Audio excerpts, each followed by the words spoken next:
To the CS through the speaker. I want to talk about what Honorable Awanda was talking about. It's children. We know that in Kenya we have a lot of defiled children and a lot of children who engage in sex before they reach the age of 18. We have a serious problem in that if a family has the NHIF, the SHA cards, medical cards, you've got the wife, you've got the husband, and then you've got the children. If the wife has given birth, right, and the daughter 2-3 months later is giving birth because she was defiled, the system has no way of picking that child and giving her the right cover because she's a minor. And we know that during the pandemic, we had over 300,000 minors that got pregnant through defilement.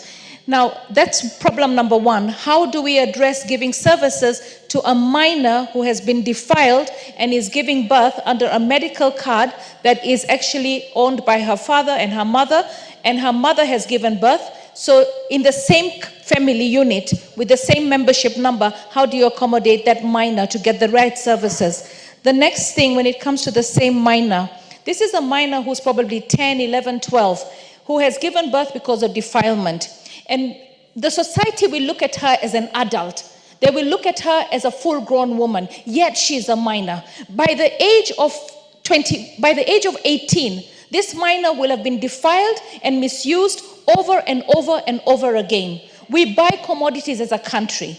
I want to know whether you would ensure that that minor is counseled and put into a family planning program so that she doesn't have a child at 13, 14, 15, 16, and then before you know it, she's wasted her life, no education, and she's a burden to her family, and the children are a burden to her. And then we also have a big problem with the abortion guidelines. The court has given a ruling that the abortion guidelines have to be released by the ministry. Could I know whether this will be based on your religious beliefs or whether you as the CS will do the right thing and ensure that guidelines to abortion, which is permitted under the Constitution and has been spoken to by the courts, will be released so that we can have safe abortions where required? Thank you. Which constitution are you quoting? Article? Which constitution are you quoting?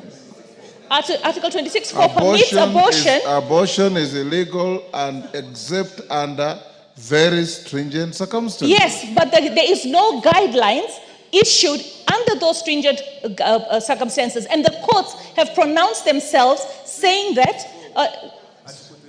Article 26(4), thank you. The courts have pronounced themselves on that issue, that the emotional state of the mother, the emotional state, the physical and the social states are also supposed to come into consideration. There is a live ruling on that in the case of JMM, which I will gladly share with the CS for him to become acquainted with that. I know that the church is fighting it, but right now, if a woman is supposed to procure a safe abortion and the doctors want to do it, there are no guidelines. So doctors don't do it, and the woman dies because there are no guidelines. And yet the doctor knows that this woman should actually have a safe abortion. If you go to KNH right now, in the wing for abortion, medical care for post-abortion, it is full. We spend over 500 million to $1 billion post-abortion care. Women are suffering because of unsafe abortions. Let us be a civilized country. You are making a speech. Yeah, okay, thank you. Minister, I think the point is...